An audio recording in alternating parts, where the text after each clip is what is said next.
रामाय रामभद्राय रामचंद्राय वेदसे रघुनाथाय नाथाय सीताय पतये नमः. Yuddha Kand, chapter number 73. Rama and Lakshmana bound by Brahmastra. The recitation begins now. Then the Rakshasa forces returned to Lanka from the battlefield and informed Ravana of the death of Devantaka, Trishras, Hatikai, and others. Hot tears of burning grief coursed down the cheeks of Ravana. He was clean dazed and knew not what to do, like one demented. His sons and brothers met with a dreadful fate, and he lost himself in anxiety and gloom of heart that surged like the sea lashed by violent storms. Then Indrajit, the best and the bravest that ever came of the Rakshasa line, addressed himself to his father and cried, "Ruler of the Rakshasa world, here am I, Indrajit, born of your loins. Here am I in the might of my strength and valor. Then what call have you to grieve? Have you ever set your eyes upon him whom the arrows of Indrajit hit in battle and returned to tell the tale? Behold Rama and Lakshmana cloven through and through by my weapons, their limbs hacked to bits, lifeless, their bodies riddled all over with my keen arrows, and stretched on the bare earth, never more to trouble us. I, that forced Indra himself to cry for mercy, I have never been approached in battle thanks to my innate might and thanks to the boons conferred upon me by high powers. Pay heed most carefully to the terrible vow I take upon myself. This very day will I pierce Rama and Lakshmana through and through without a space to put a needle in, and that through my keen irresistible shafts. In the far past, Lord Vishnu shone in his matchless radiance in the hall of sacrifice of the Emperor Bali. Even so shall Indra, Yama, Vishnu, Surya, and the Sadhyas, and the Ashwin, Agni, the moon, and every one behold my terrible valor and prowess that bring to play upon my foes." He roared and shouted his name and fame mightily. Then he took reverent leave of his father. His energy and fiery enthusiasm was simply boundless. He took his seat on a lordly car drawn by countless mules and took his way to the battlefield. And in that car, like unto the car of the sun in splendor, and like unto and even excelling the speed of Vayu himself, did Indrajit, the son of Ravana, shine in his glory like unto the Lord of Day himself. And him followed many Rakshasa warriors in high spirits. They were bowmen of matchless fame. Some on elephants, some on horses. They were armed with swords, trident, spear, axe, and other weapons. Conch, war drum, and other military music played all around. The Rakshasa world showered their blessings on him and marched all along in his wake. Like unto the moon in its orb in the sky, seated in the shade of a huge white umbrella that put to shame the sheen of the conch of the moon, that son of Ravana issued forth from the gates of Lanka. On either side there waved ever two charmeras with golden handles encrusted with gems. Why, the very town itself was irradiated by the splendor of Indrajit, even as the sky is illumined by the matchless splendor of Surya himself. He came to the battlefield, placed around his car his forces as guard over it, lit the holy fires, chanted mighty spells, and offered food, parched rice, garlands, and perfumes to it. On the four sides of the holy fire, the place of the sacred grass was taken by warlike weapons like tomaras. The sacrificial wood ordinarily used gave way to those made for that purpose out of the tree of Kali known as Vibhitaka. He was dressed in garments of deep scarlet. The instruments of sacrifice, spoons, ladles, and cups were made of black iron. Thus did he light the fire on the battleground, grasp the throat of a sheep of the purest black in color, cut it, and offered it as a welcome sacrifice. The wood once offered was enough to set the sacred fire ablaze without the slightest touch of smoke and in full radiance and luster. The flames lapped around in auspicious circles. The Lord of Fire took human shape and adorned with garland, armlets, earrings, and crown, received the offering so devoutly made to him. Then did that Rakshasa hero offer into the fire the astra of Brahma, his bow, his car, and last himself and everything that belonged to him. Then the sun, the moon, the planets, the stars, and the very expanse of heaven trembled in affright. Like unto the fire in splendor, or like unto Indra himself in valor, Indrajit vanished aloft in the sky above with his bow, arrows, swords, car, horses, and charioteer. Then the Rakshasa warriors came forth from Lanka, mounted on elephants, horses, or cars, and fell upon the monkeys with their keen arrows, tomaras, swords, tridents, and the like. Then that son of Ravana, fire flashing from his wrathful eyes, cried, "Keep yourself calm and cool and unshaken. Bring up all your spirit, all your energy, and all your enthusiasm, and make short work of these wretched monkeys." Then that Rakshasa army was filled with an overweening resolve to win at any cost. They roared and shouted and cried terribly, and kept up an unceasing downpour of arrows upon the monkeys.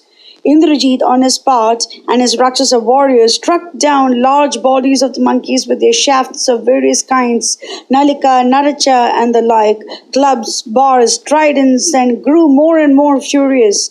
Then the other monkeys tore up trees, mountains, and blocks and hemmed the Rakshasa prince.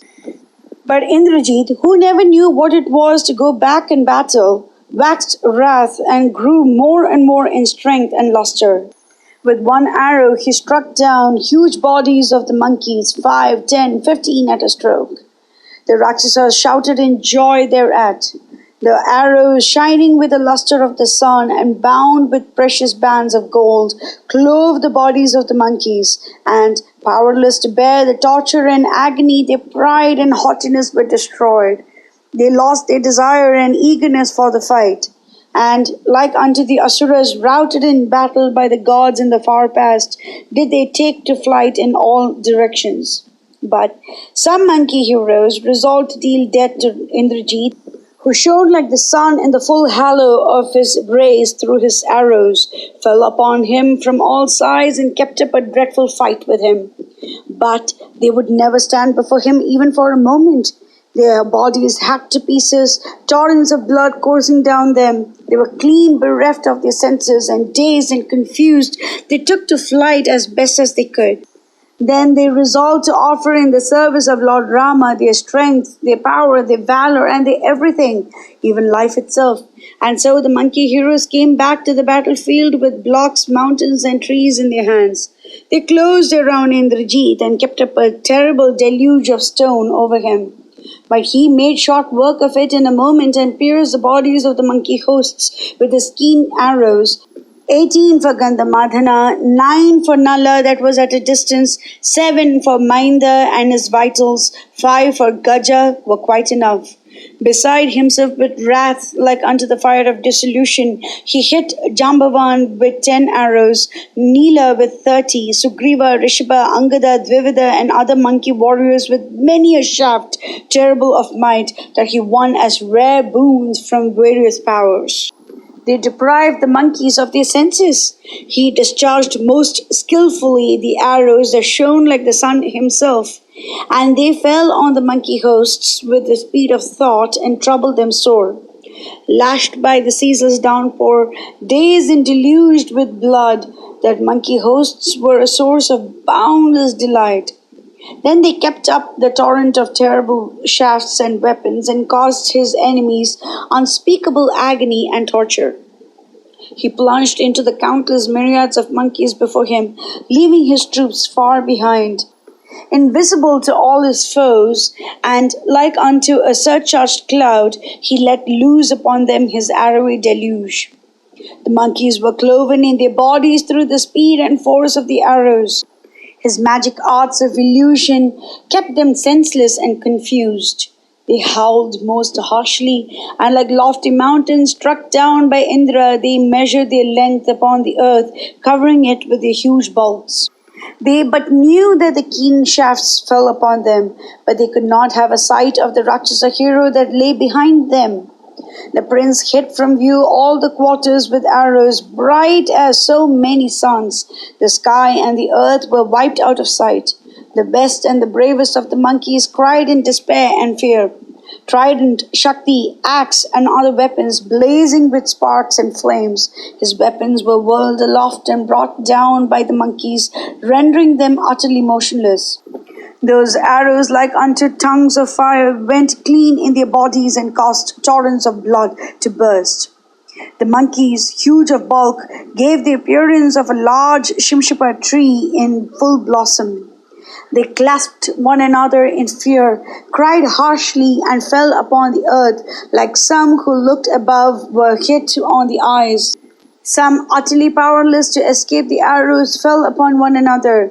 Hanuman, Sugriva, Angada, Gandhamadhana, Jambavan, Sushena, Mahinda, Vegadarshi, Dvivida, Neela, Gavaksha, Gaja, Gomukha, Kesari, Hariloman, Vidyudhamshtra, Suryamukha, Jyotirmukha, Dadimukha, Pavakaksha, Nala, Kumuda, and the other heroes of fame and renown were struck down senseless with spear, javelin, trident, and other weapons. Further, Rama and Lakshmana too came in for their share and were hit under a cloud of arrows like unto the fierce rays of the sun. Raghuvira, of boundless courage, heeded not the shower as if they were so many drops that fell on a lofty mountain. Lakshmana, this Rakshasa prince, bases his hopes on the Brahmastra won by the heart tapas that enables him to harass the monkey troops and put them to rout. Further, he troubles us with his cruel shafts. Thanks to the boon granted to him by Brahma, this mighty hero keeps himself invisible in the sky and destroys his forces. And our heroes, how could they fight him knowing not where he is? How could they defeat him? You base yourself on your innate greatness and ability to foil that all-powerful weapon, but it is no good. The Lord Brahma, that is the ruling deity of it, and endows it with such potency, is of boundless strength and prowess even beyond the power of thought. So bear with it most patiently, even as I do, the force of his arrows with unshaken fortitude. He hides the quarters from view with his arrowy deluge, and our forces have lost their leaders and taken to flight all over the field, shorn of their luster. So let us cease to fight and lie on the ground senseless and in a swoon. Beholding which, this Rakshasa will go back to Lanka very quickly with the crown of victory on his brows. Having thus warned his beloved brother, they were sorely hit with a cloud of arrows shot by Indrajit and measured their length on the earth. Thereat, the foe of Indra was beside himself with joy and rode long and lustily. Having thus tormented the monkey hosts, Rama and Lakshmana, he went back to Lanka to carry himself the first news of the supreme victory of his. Mangalam Kushlendraya Mahaniya Kunaptiya Chakravarti Dhanurjaya Sarvabhaumaya Mangalam.